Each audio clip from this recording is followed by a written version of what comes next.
स्नेहदा स्पन्दन स्नेहदा स्पन्दन।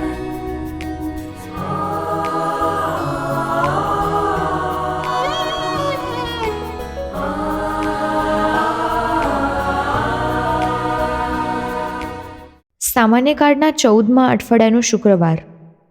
હું તમને વરુઓની વચ્ચે ઘેટાની જેમ મોકલું છું, એટલે સાપ જેવા સાવધ અને પારેવા જેવા ભોળા રહેજો. ઈસુ આપણને સમય અને સંજોગ સાથે પગરણ માંડવા કહે છે. આપણો પ્રતિસાદ સમયને અનુરૂપ હોવો જોઈએ. સાંભળીએ સંત માથીકૃત શુભ સંદેશ, અધ્યાય 10, કડી 16-23. ખ્યાલ રાખજો, હું તમને વરુઓની વચ્ચે ઘેટાની જેમ મોકલું છું. એટલે સાપના જેવા સાવધ અને પારેવા જેવા ભોળા રહેજો. લોકોથી ચેતતા રહેજો, કારણ તેઓ તમને અદાલતને હવાલે કરી દેશે અને પોતાના સભાગૃહોમાં તમને ચાપખા મારશે અને મારે ખાતર તમને સૂબાઓ અને રાજાઓની આગળ ખડા કરવામાં આવશે, જેથી તમે એમની અને વિધર્મીઓની આગળ મારા ઉપરની શ્રદ્ધાનો એકરાર કરી શકો. પણ તમને ગિરફ્તાર કરે ત્યારે તમારે કેમ બોલવું અને શું બોલવું એની ચિંતા કરશો નહીં, કારણ શું બોલવું તે તમને એ ઘડીએ સુઝાડવામાં આવશે. તે વખતે બોલનારા તમે નહીં હો, પણ તમારા પરમપિતાનો આત્મા તમારી મારફતે બોલતો હશે. ભાઈ ભાઈને અને પિતા સંતાનને મૃત્યુદંડ માટે સોંપી દેશે. સંતાનો માતા પિતાની સામે થશે અને તેમને મૃત્યુદંડ દેવરાવશે. મારા નામને કારણે બધા લોકો તમારો દ્વેષ કરશે, પણ જે કોઈ આખર સુધી ટકી રહેશે તેનો ઉદ્ધાર થશે. એક ગામમાં તમારી સતામણી થાય તો તમે બીજા ગામમાં ભાગી જજો. હું તમને ખાતરીથી કહું છું કે તમે ઇસ્રાયેલના બધા ગામો ફરી વળો તે પહેલાં તો માનવ પુત્રનું આગમન થઈ ચૂક્યું હશે.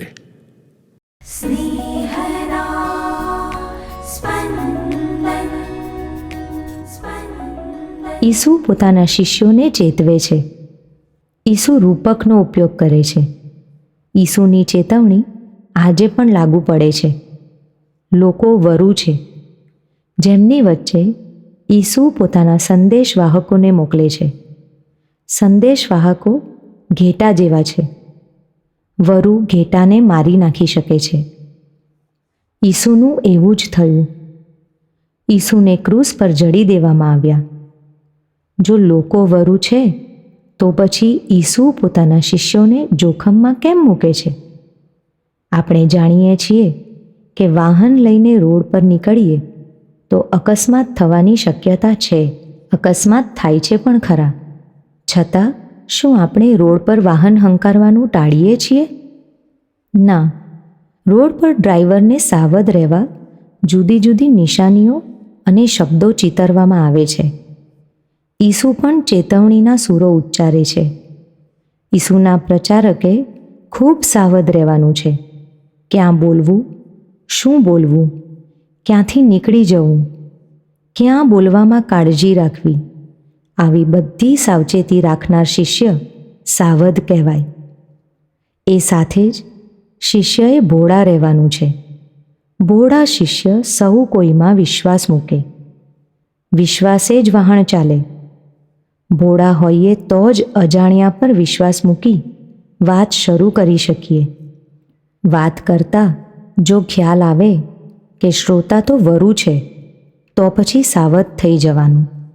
ઈસુએ કોર્ટ કચેરી, પોલીસ સ્ટેશનની જે ચેતવણી આપી છે તે આજે પણ ઘણા સંન્યસ્ત વર્ગના સભ્યોનો અનુભવ છે. આ સંન્યસ્ત વર્ગે સમાજ ઉપયોગી પ્રવૃત્તિઓ કરવાની જ છે, કારણ તેઓએ ઈશ્વરના રાજ્યનો સહુ માનવોને અનુભવ કરાવવાનો છે. પણ આ સંન્યસ્ત વર્ગ પર આક્ષેપો થાય છે, કેસ દાખલ થાય છે, ક્યારેક કેદખાનામાં પણ રહેવું પડે છે. ઈસુને મતે આ આફત નથી, પણ આ અધિકારીઓ સમક્ષ ઈસુને પ્રગટ કરવાની તક છે. જ્યારે અંતરમાં ઈસુ વસે ને ત્યારે જેને આપણે આફત ગણીએ તે તક બની જાય છે. પાઉલ ઈસુનો સંદેશ લઈને યહૂદીઓ મધ્યે ઘૂમતા હતા.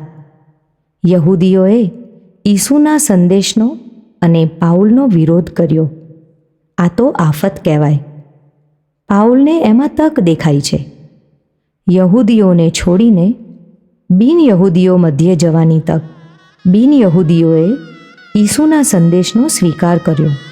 સારું થયું કે યહૂદીઓએ પાઉલને જાકારો આપ્યો.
પ્રભુ સમર્થ છો.